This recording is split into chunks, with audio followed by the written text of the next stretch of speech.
오늘 우리에게 주신 하나님의 말씀은 고린도전서 10장 14절부터 22절의 말씀입니다. 신약성경 274쪽입니다. 고린도전서 10장 14절부터 22절까지의 말씀을 드라마 바이블로 낭독합니다. 그런즉 내 사랑하는 자들아, 우상 숭배하는 일을 피하라. 나는 죄 있는 자들에게 말함과 같이 하노니 너희는 내가 이르는 말을 스스로 판단하라. 우리가 축복하는 바 축복의 자는 그리스도의 피에 참여함이 아니며 우리가 떼는 떡은 그리스도의 몸에 참여함이 아니냐. 떡이 하나요 많은 우리가 한 몸이니 이는 우리가 다 한 떡에 참여함이라. 육신을 따라 난 이스라엘을 보라. 제물을 먹는 자들이 제단에 참여하는 자들이 아니냐. 그런즉 내가 무엇을 말하느냐. 우상의 제물은 무엇이며 우상은 무엇이냐. 무릇 이방인이 제사하는 것은 귀신에게 하는 것이요 하나님께 제사하는 것이 아니니 나는 너희가 귀신과 교제하는 자가 되기를 원하지 아니하노라. 너희가 주의 잔과 귀신의 잔을 겸하여 마시지 못하고 주의 식탁과 귀신의 식탁에 겸하여 참여하지 못하리라. 그러면 우리가 주를 노여워하시게 하겠느냐. 우리가 주보다 강한 자냐. 바로 앞절인 13절에서 피할 수 없는 죄나 시험은 없다라고 가르친 바울은 우상 숭배를 피할 것을 가르치고 있습니다. 아시다시피 로마의 어느 도시든 우상 신전들이 있었는데 특별히 고린도 지역은 상업도시로서 여러 지역의 사람들이 모이다 보니 우상들의 백화점 같은 곳이 되었습니다. 특히 사랑의 여신이라고 불리는 아프로디테의 거대한 신전이 있었고 여러 번 말씀드린 대로 아프로디테에게 제사를 드릴 때 여사제들과 성관계를 하는 등 음란한 도시였습니다. 이렇게 우상숭배와 그런 문화들이 일상인 도시에서 그런 이웃들과 함께 살아가는 고린도 교인들은 우상숭배의 유혹에서 완전히 자유롭기가 어려웠을 것입니다. 그러나 바울은 하나님이 피할 길을 내실 것이니 지혜롭게 각자의 방식으로 우상숭배를 피하라고 권면합니다. 물론 우상의 제물을 먹는 것이 곧 우상숭배라고 정죄할 수 없으나 그건 역시 가볍게 생각해서 마음껏 먹어도 된다고 말해서는 안 되는 것입니다. 위험한 곳은 최대한 피해가는 것이 좋습니다. 죄를 지을 위험성이 높은 환경에 굳이 자신을 노출시킬 필요는 없는 것입니다. 난 괜찮아를 외치며 그런 곳에 찾아가는 것은 어리석은 사람입니다. 고대 로마 사람들은 그 도시에 세워진 신전의 우상으로 자신들의 정체성을 삼았습니다. 신전에서 이루어지는 우상 숭배와 그 제물을 먹는 행위는 그 사회를 결속하고 유지하는 데 굉장히 중요한 요소였습니다.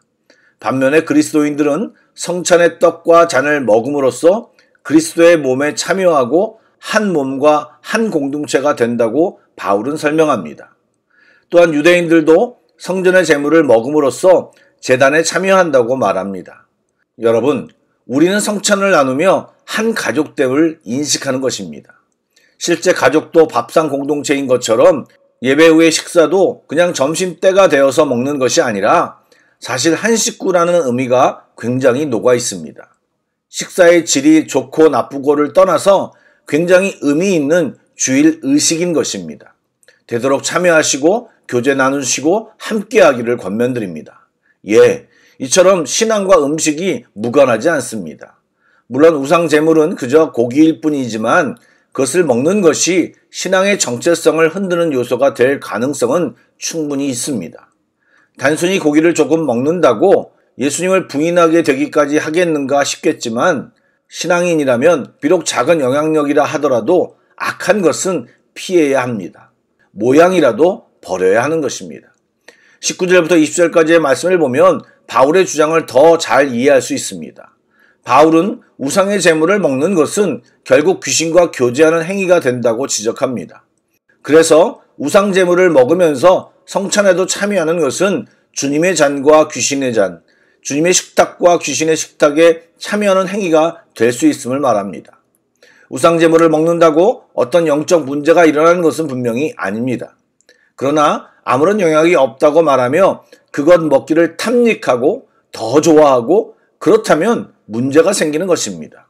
우리가 기본적으로 하나님에 대한 신앙을 가지고 있다면 우상과 관련된 모든 것을 꺼림직하게 여기는 것이 상식적입니다. 이해를 돕기 위해 예를 들어 보겠습니다. 예를 들어 조류독감이 발생했다는 소식이 들리면 사람들이 닭고기나 오리고기 등을 먹으려 하지 않는 것과 같은 것입니다. 익혀 먹으면 인체에 무해함에도 불구하고 사람들은 거부합니다. 마찬가지로 우상숭배가 심각한 범죄임을 알고 있다면 꺼림직해서라도 우상제물은 물론 그것과 관련된 것과 구별되는 것은 상식적인 것입니다. 더욱이 그런 것 때문에 형제가 실족할 가능성이 조금이라도 있다면 당연히 자제하는 것이 바른 태도인 것입니다. 여러분, 죄와의 거리는 멀면 멀수록 좋은 것입니다. 오늘 한국에 다녀온 이용정 목사님과 잠시 대화를 나눴습니다. 요즘 제가 이용정 목사님께 탁구를 배우고 있기 때문에 탁구 얘기를 좀 나눴습니다. 이 목사님의 형님은 운동 목적으로 아내 되시는 분과 함께 탁구를 오랫동안 배웠다고 합니다. 그래서 지금 현재 형님은 1부 수준이고 형수님은 5부 수준이라고 합니다. 요즘 한국에서는 엄청난 탁구 붐으로 대형 탁구장도 많이 생기고 굉장한 실력자들이 많다고 합니다. 그렇게 저변이 확대되었음에도 불구하고 형님이 1부라고 하는 것은 직장을 다니면서 엄청난 시간과 에너지를 투자한 것입니다. 더욱이 아내와 함께 취미생활을 함께하며 좋은 시간을 보낸 것입니다. 그런데 이 목사님이 한참 설명하시더니 장단점이 있습니다 라고 말을 하는 것입니다. 육적인 건강은 분명히 좋아진 것 같은데 예전보다 신앙생활을 덜 하는 것 같아 형님 부부를 위해 기도해야겠다는 생각이 들었다고 합니다. 이것은 저희도 함께 고민해야 할 문제입니다. 우리 주변에는 거의 모든 사람들이 동의하는 죄악된 장소와 죄로 이끄는 환경을 갖춘 곳들이 있습니다.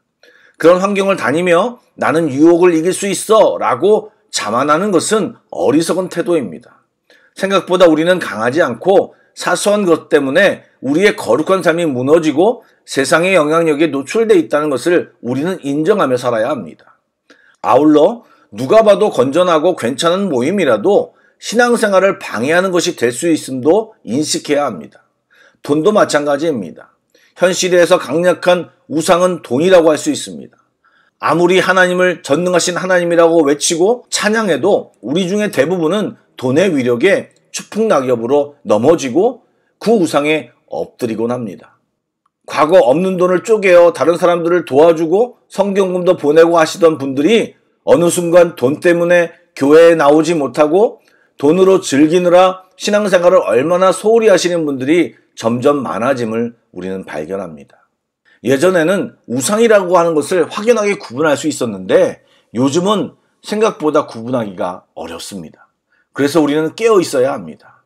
너무 자신하지 마시기 바랍니다. 무엇이든 우리의 우상이 될 수 있기 때문입니다. 하나님을 더욱 바라보며 그분의 주변에 머물러야 합니다. 그분의 주변이 무엇을 뜻합니까? 교회입니다. 교회 모임입니다. 말씀 보고 기도하는 시간입니다. 믿음의 식구들과 교제하는 시간입니다. 그리고 내가 그 거룩한 삶에서 벗어났다고 생각하면 결단하고 회개하고 잘라내며 다시 거룩과 구별을 유지하는 그리스도인이 되어야 하는 것입니다. 오늘은 우리가 하고 있는 어떤 행동이라도 주님과 우리 사이를 멀어지게 하는 것이 무엇일까 생각하며 성령님의 조명하심으로 그러한 것을 발견하고 주님께 기도로 나아가는 귀한 시간이 되기를 원합니다. 그래서 주의 은혜가 넘치는 기도 시간이 되기를 축복합니다. 아멘. 기도하겠습니다. 은혜의 주님, 오늘 이 아침에도 주님의 은혜를 구합니다. 성실하신 주님께서 오늘도 우리를 지키시고 보호해 주실 줄 믿습니다. 오늘도 간절히 기도하오니 성령 충만케 하시고 우리 안에 있는 욕심과 죄된 마음들에 민감하게 반응하여 조그만 것이라도 발견되면 끊어내게 하시고 하나님보다 더 사랑하고 관심 갖는 것이 있다면 주님 앞에 내려놓는 저희들 다 되게 하여 주옵소서. 우리들의 삶 속에 주의 은혜와 사랑을 부어주시고 주님이 우리에게 베푸신 은혜를 발견하며 감사하는 하루가 되게 하여 주옵소서. 예수님의 이름으로 기도드립니다. 아멘. 계속해서 찬양곡을 묵상하시고 합심기도와 개인기도로 나아가겠습니다.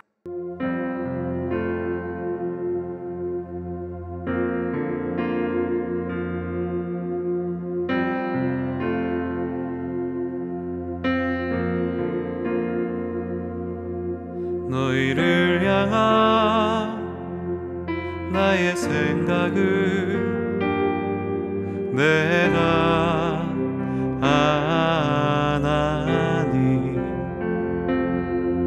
재앙이 아니라 평안